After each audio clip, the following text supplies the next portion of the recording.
Isn't it great when modern day corpos learn something that was common knowledge throughout the entire rest of human history? Because that's what we're seeing right now. The risks brands take when touching on social issues. Do you guys remember, like back in the day, whenever any employees of a company were speaking, like, personally, like not as official representatives of the company, that they used to always have that disclaimer, like, oh, the views expressed within by these individuals are their own views and do not reflect the company as a whole. They went that far to cover their ass to avoid drama in the past. Like, oh shit, we don't want anyone thinking that every single thing our employees say is officially sanctioned by the company. We got to make sure to put a disclaimer there to protect ourselves and cover our ass. Over the past few years, companies have forgotten all about how to do that. And instead, they've just been going all in on controversial political statements. And now they're surprised that it has a negative effect on their business. It's almost like there was a good reason for things being done the way they were in the past. And not everything that's always been done that way is a good idea or smart. But before you just scrap it, you have to at least put some thought into it. Like, why has it always been done that way? Maybe we should research that before we stop doing it that way. They clearly never did. So the outcry over Bud Light's partnership with a transformer should cause brands to rethink whether, or could cause brands to rethink whether and how they address contentious social issues. It's about time. And again, they knew this for the past couple of centuries, and then just now they forgot. It's insane. So the outcry over Anheuser-Busch InBev's SA's partnership with a transformer advocate could cause brands to rethink whether and how they address contentious social issues, putting in question an increasingly common strategy for marketers as they try to reach younger consumers. Anheuser-Busch's trouble began when the world's largest brewer enlisted social media star Dylan Mulvaney to help generate some publicity for its Bud Light beer brand during the annual March Madness college basketball tournament. Well, they got their publicity. I guess maybe this proves that saying no publicity is bad publicity is kind of not true. Because I bet Bud Light was wishing they didn't have this publicity right about now. The effort was criticized by some customers and celebrities, including musicians Kid Rock and Travis Tritt, who called for a boycott of the brand. A raft of politicians also weighed in, fueling the controversy. Yeah, I think this is just like turnabout is fair play, right? Like whenever the left does this all the time, like whenever a company does something they don't like, they bully them into submission, and the right never previously did this, so. There's a reason the reason that now companies are rethinking when and how they address contentious social issues is because now both sides are on the offensive. Like in the past, the reason these companies always side with the left is because if they go against the left would attack them, sometimes physically, often on social media, ruin their reputation, smear them, launch massive PR and nightmare boycott campaigns. The left would actually aim to destroy corpos that they didn't like. If they went against the right, they literally just bent over and asked for another one. The right was like, "Thank you, sir. May I have another, sir?" Oh, if we fight back in any way, we're just as bad as them, guys. Is it any surprise these companies would side with the left every time? Like they had nothing to lose attacking the right. Like they like they're masochists. They got a fetish for this thing. But now that even the right is fighting back, now they actually have to stop and think about it. Like, hey, wait a minute. If we get involved at all, regardless of which side we pick, we're now losing the other side. Like it's not a safe bet to just bet everything on the left as we have been for the past like 5 years. Now they actually have to think about it. So I love it. That's progress. Many brands in recent years have positioned themselves as forces for promoting what they see as social good. No, what they feel younger audiences might see as social good, and they're pandering to them. So marketing departments have embraced what they call purpose-driven marketing, which often entails promoting a cause or working to shed light on a societal issue. Again, because for the longest time, the right just kept asking for more. They just kept taking it. And now that they're not taking it anymore, these guys are confused. So while aligning with societal political issues has always carried some risk, marketing experts said the partisan politics that have polarized the U.S. are making an approach even tougher to navigate. Bud Light's imbroglio will likely cause some brands to reconsider aligning with societal issues they set. Good! That's how it should have been. And who is it that polarized everything?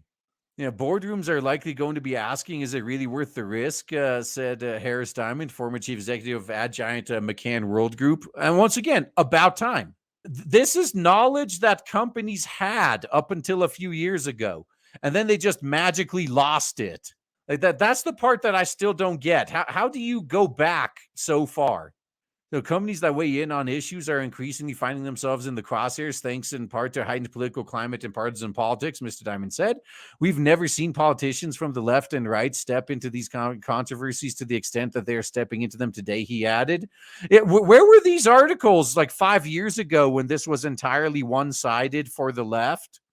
They were defending the practice back then, and then the right found their balls, and now suddenly, maybe we should rethink this. Florida Governor Ron DeSantis released a video that mocked Bud Light and the Transformer community.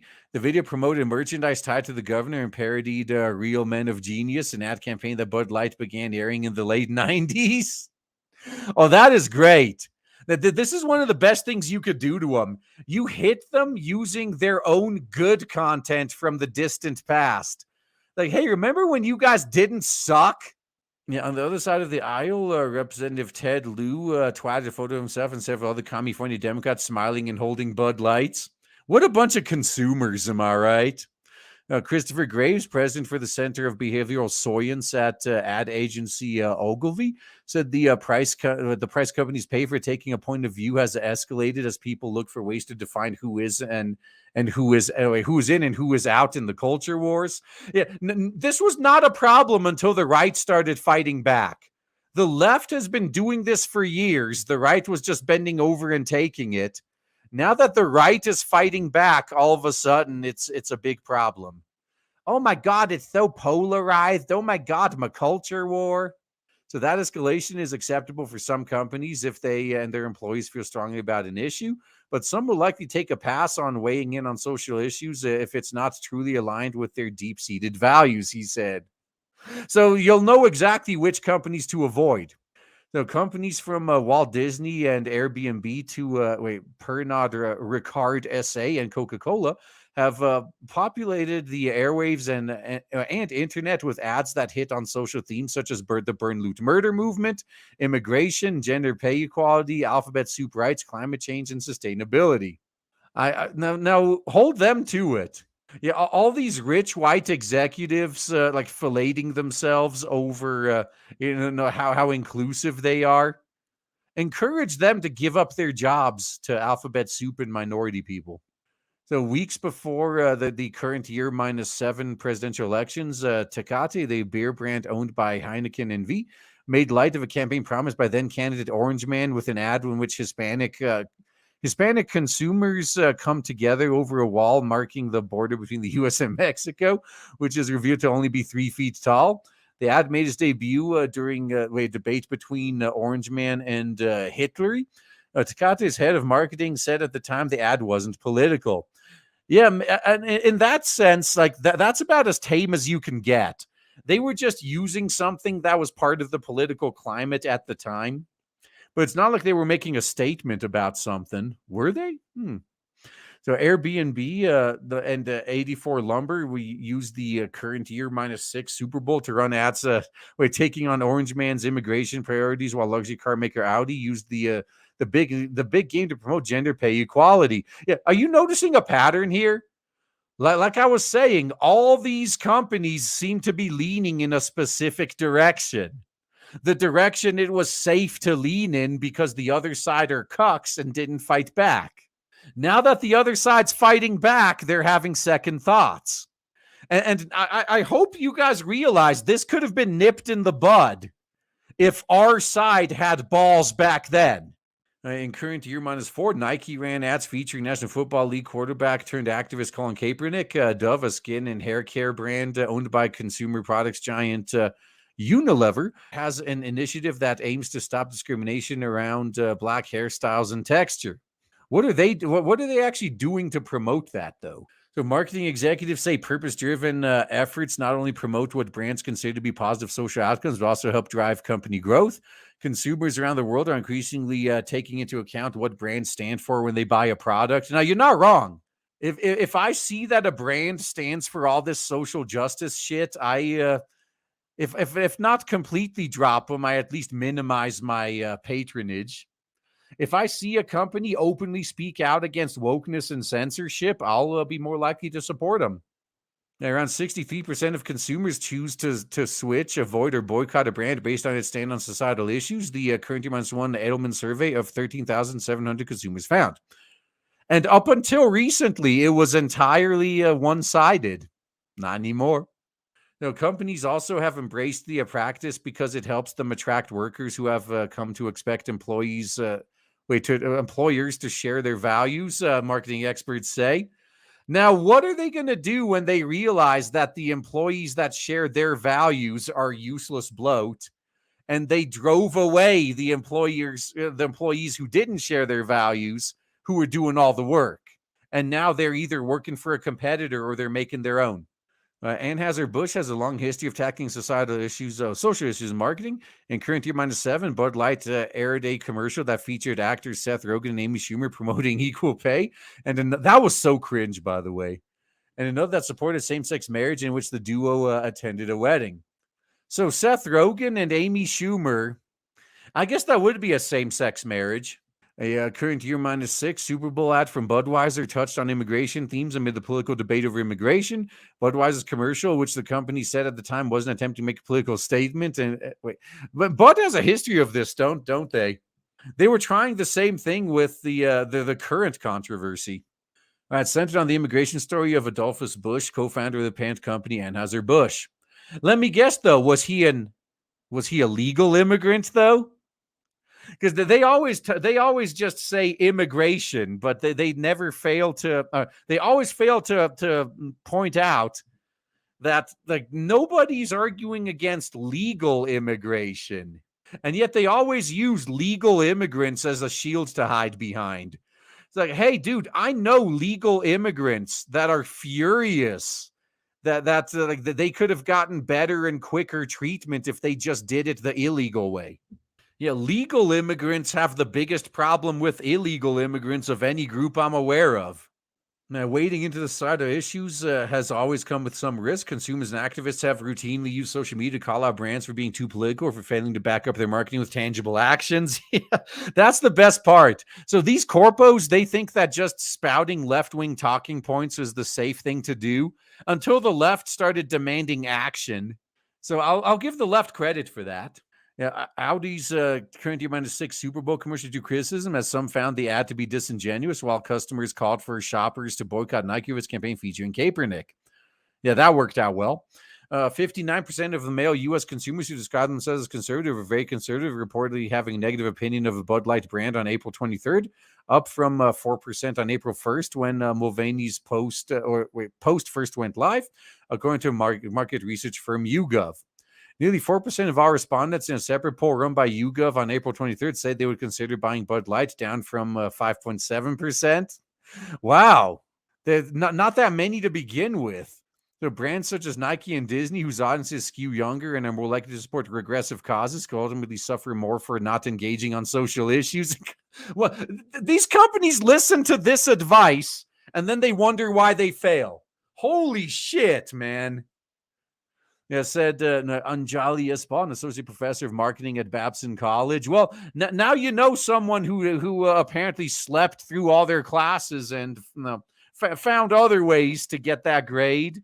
Yeah, that's right. Disney, keep doubling down on the woke. I'm sure it'll work out for you at some point. Yeah, even though the younger customers that you're going for are leaving you and going for non-woke manga and anime, yeah, keep being woke. Sure. So Disney faced criticism last year for initially declining to publicly oppose Florida's parental rights and indoctrination bill, and then taking a stand against it. Had Disney never come out against the parental rights and indoctrination bill, I think it would have been problematic for them in the long term, Paul said. God. These are the idiots that these corpos are listening to advice from, I bet. They listen to people like this and think that they're doing the right thing. Like, yeah, if they hadn't come out against it, they probably would still have a lot more people willing to watch their crap. But more importantly, potentially, they wouldn't be having this pissing contest with DeSantis about Disney World either. That was the tipping point for a lot of people. Like, no, despite how woke the company has been for a while, there was a lot of people where they were still willing to give Disney money. They were still willing to give them a chance. But when Disney came out in favor of grooming children, and their main audience is like families and young children, that was the beginning of the end. Like that's where noticeably your average American families just started getting hostile towards Disney. And hey, they did it to themselves. This is something. Don't listen to morons like this professor of marketing. I'm willing to bet this guy probably trained the marketing personnel that tanked Bud Light too. It's been common knowledge since the dawn of business that if you take political stances, you will alienate half your audience. Looks like we're gonna have to teach you this lesson again, huh, old man?